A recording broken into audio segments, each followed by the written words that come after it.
মনে মনে ভাবলাম চেন্নাই, আমার এখন হলো অন্য টিম, তাহলে তো আমার মনটা খারাপ হচ্ছে। ঋষাদের মন ভেঙে দিল আইপিএল এর মালিকরা। বাংলাদেশি ক্রিকেটার বলেই কি সবার এমন অবহেলা?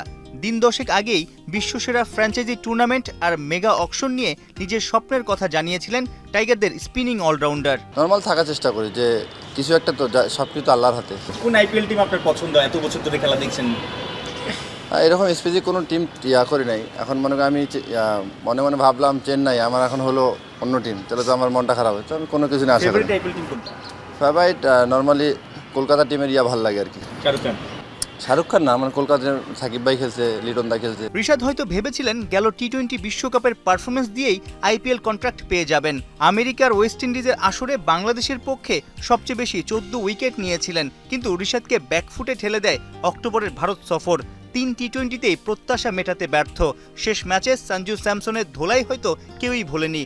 এক ওভারে 5 ছক্কা খেয়েছিলেন বাংলার লেগে। নিশ্চিত করেই বলা যায় অমন পারফরমেন্সের একটা নেগেটিভ ইম্প্যাক্ট পড়েছে এবারের আইপিএল নিলামে। 6 ফুট 3 ইঞ্চির মতো উচ্চতা, লাইন লেন্থও মন্দ নয়, যদিও এখনও গুগলিটা খুব একটা আয়ত্তে আনতে পারেননি ঋষাদ হোসেন। ভ্যারিয়েশনের ঘাটতির কারণে টার্নিং কিংবা স্পিন বান্ধব পিচ ছাড়া তার পক্ষে ভালো পারফর্ম করাটাও কঠিন। এইসব চিন্তা থেকেই হয়তো আইপিএল ফ্র্যাঞ্চাইজিগুলোর থিঙ্ক ট্যাঙ্করা ঋষাদকে নিয়ে আগ্রহ দেখায়নি।